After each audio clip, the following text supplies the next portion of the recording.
And a lot of us predicted and a lot of us called it with the fact that Elsie did have something up her sleeve and she was pulling a few strings along for this chapter of Eden Zero. But also, it leads into a new kind of venture as well for Shiki and the gang, and quite a few things to address, especially on the Elsie and Justice sense. The two characters that especially got the most flack for, and doesn't help a lot with this chapter as well, as a lot of it is being added more and more to some of those characters, and we might be having a new crew member as well with E4. Quite a few to talk about. First, we had a lovely color page as well, being showcasing like a whole main crew, including like the bunny girl is still being prominent around there, although she's not part of the gang at all. Like from what we can see, like it seems like eventually she is or whether or not she is going to come back again at some point. But you're still seeing like Weiss like kind of being there, like being flirtatious, like fuck out of there, Ron. He's like, no, this is my girl. You can see that. And then one that a lot of people was kind of pointing out with the color page is that we noticed as well on Rebecca was especially like when she was putting like the cat ears and the marks around her arm as well were very prominent, a lot to the fact of the matter that she could perhaps have an ether gear, or at least that's what they were kind of referring to when we first saw it with like what she had with the bandana. Still not a lot to go on there, like, but a lot of people were kind of assuming that the ears themselves were kind of going to be part of the ether gear. Like that's a lot of people going from there so far. She is currently the only character in the group that hasn't got one so far. From what we can see of, like, you know, Elsie, we know that Elsie clearly seemingly has a ether gear. Same thing could be said, like, so far, like, her kind of whole thing is with, like, Happy as well. So we're going to have to see where more of that lays down in the future on that. It might be a little hit, or that might just be a little design thing. We don't know, but it was a nice picture meant for, like, summer from what Mashima said. But, again, it sounds like he had a lot of these built up, and because there's been a lot of things to clarify as well with Eden Zero, especially with last chapter, with the one being titled The Name.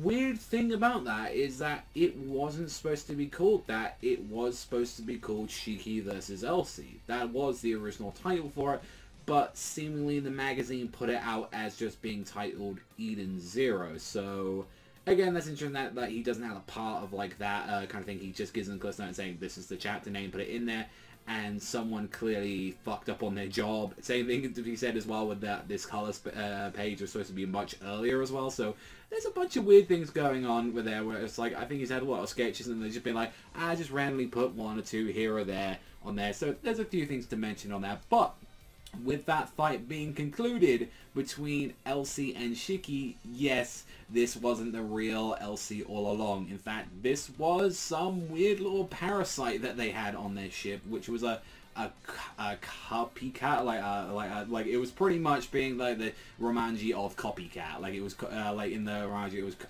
Kawaii cat for the most part. It mimics human forms, and like basically Elsie was like, well, this ship for been infested like for a while now since they like all came from stores, and it became infested with these bugs. But they used their traces my crew left on there to take their own forms, and their sort of what imitated me was somewhat weak. But you took care of the extermination job for me, thank you. And she's literally trolling Shiki, and he's like super annoyed with this. He's like, really? No, that you're a bug, like, and especially it's like it's like, how dare you? And then it also calls out like, well, you're a bug, Elsie, and it's like, no, oh god, Shiki, you idiot, no, that's not the case. And it's like, don't complain, you just cleaned the ship, that'll be your new partner. Ship's yours now. Like, straight up, they've upgraded themselves to a full-on fleet at this point. It's like, wait, you defeat my imposter as promised? I said so. The ship's going to be yours. But one thing that she meant, no, and especially with how we were talking about the Demon King, which we know his name is Ziggy, which is a weird name for like him to be called on there. It's like, this actually belonged to him. This was the ship that he took along once to outside the Sakura Cosmos on his quest to find Mother. And there was a lot to say about with Shiki's past or origins, especially with this, because she met, like, Elsie met him on the return trip, and he never told, like, he never made it to Mother, but he found you.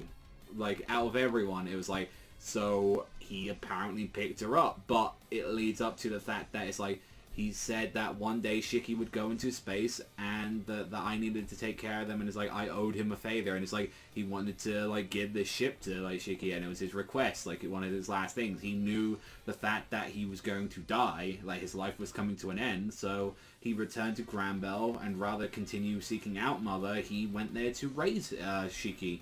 And the fact that it's like both like everyone is kind of finding out about this, and it's like I owed him a great debt of like gratitude with this, and especially when they were just talking more and more about it, where it's just like, wait, like I appreciate it, but I don't want it, and it's like especially with like all your ships and all that, it's like I just can't take your ship, and it's just like it's only one ship compared to my fleet. It's a tribal, and she just pulls out like 50 or 60, like there's hundreds of these things pulling out, and it's like, don't worry about it. My fleet's pretty big, like, out of all of them. And it's like, Rebecca's like, yeah, no, I did hear rumors about how insane that was. And that's because the fact is, like, we brought all of them out here because the Interstellar Union Army is here, where Justice is like, it's time to bring down the hammer of justice. I'm like, oh, this guy.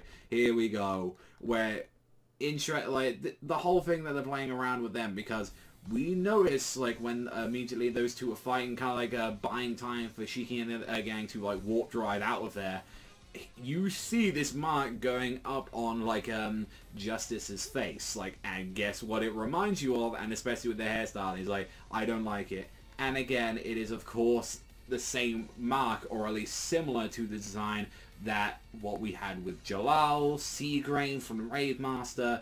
It is, without a doubt, like the character that released hit. This is the design comes from a one-shot that Mashima was a very big fan of, known as Magician, and that is where that character comes from. And since then, every single series that he's done, with the the exception of Monster Soul, all of his mainline series have had this character design put in there, whether it be Seagrain, whether it be Jalal, whether or not it would be Justice now in this.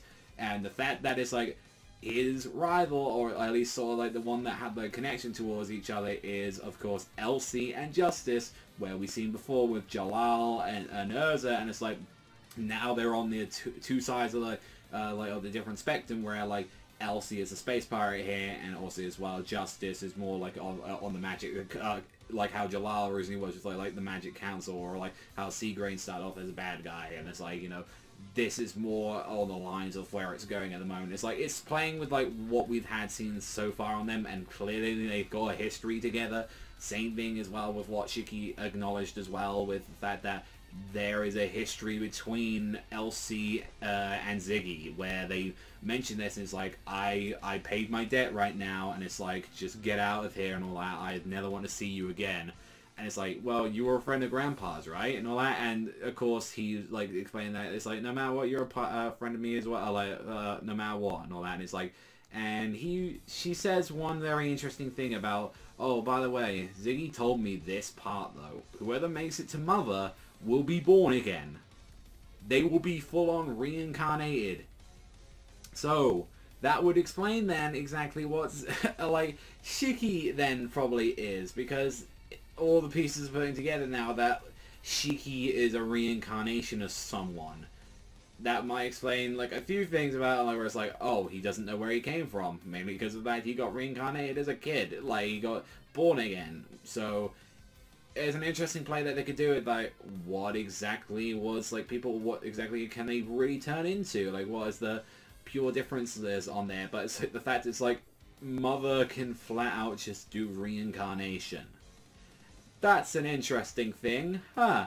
Alright then, that's weird. Just going straight out there as like she's holding like the baby like inside of her, like I'm like, what the hell is just going on with there? And it's just like, well, we need to get out of here right now, and just like, we're dealing with Justice, let's go and deal with that. And now they're going, it's like on their own little path now, where it's like we can go back. And there was a nice little bit that Weiss was losing his mind. He's like, oh my god, fast travel, yes, I love this, and all that warp drive, this is great. Like he's losing his shit because he's like, this is technology for 50 years, neat, like that. He's loving it. Same thing with like Shiki, where it's like, we don't know about this, but screw it, like space is awesome, and they're just marking out. That's all they're doing. And it's like, well, we can go, we're close to Blue Garden, so that's perfect. We can go back there for a little while before we actually start like a whole big massive trip that we get to have.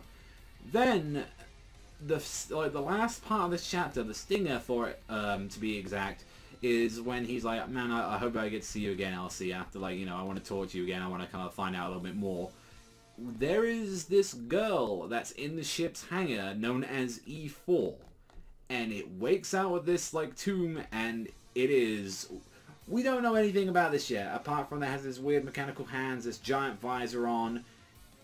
Very weirdly enough, what exactly this character is going to be, per se, but it's pretty much that, like, I imagine Elsie's, like, put that in the hangar to keep an eye on them for the most part, or have someone to at least observe their actions, and seemingly is going to be very powerful, or it's definitely going to be someone that could be a very potential ally. So, with this like, I say this now leading into a brand new arc, I would say, like, I'm very curious to see that, the departure they are to get out with the Sakura Cosmos, and where exactly we're going to be going from here, and what people think about E4 and Elsie so far, because, again, I'm glad that the whole Elsie thing was like, oh, that's not the real Elsie right there, and we called a lot of that the fact that, like, both Elsie and the Demon King had quite a bit of past, hence why she knows a lot about him, like, while she was talking new about the powers and how to deal with them, and the fact that this was some sort of test all along to be like, if they can handle some, like, little weak, crappy thing like that, then they'll be able to deal with at least some of their threats. They've still got a long way to go compared to, like, what some of the stuff is out there, but also as well, it gave us a little insight as well about, like, pretty much the space government of this entire universe, so... I am curious, again, the thing, like, it's not helping with the design flaw. It's like, I know Mashima clearly loves this character design of both, like, Elsie and Saint like Urza, and also as well, Justice, Seagrain, Jalal. It's like, again, it didn't help when he's like, his hair was changing and the tattoo, and I was like, that is just straight up, you can tell exactly where that character is going to be like, or like, he's going to have similar quirks towards him, and...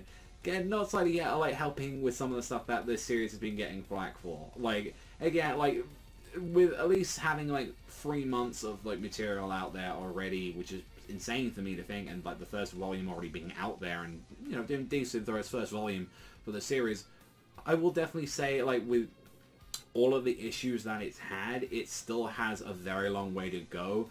At the moment, I still think it's fine, but, again... Other series have started off on full cylinders and gone blasting. Like, again, we've had some really decent moments so far. Again, the first arc didn't thoroughly impress me. Now I want to see, like, okay, get me the stuff that I immediately fell in love with Rave. Give me the stuff that I fell in love with, like, Fairy Tail as well at the start. Like, I want some of that stuff, like, to be put in. And maybe, who knows, maybe this E4 might be a thing that I really do enjoy further on to the future of this series. So, that is all from me and from this chapter. Let me know what you guys think in the comments down below. What do you think about this whole thing about Shiki maybe being a reincarnation of some sort? And some weird stuff, the fact between Elsie and, like, Demon King Ziggy, which is the least intimidating Demon King, like, Ziggy is, like, on there. But that's all from me. I'll see you guys, though, next time.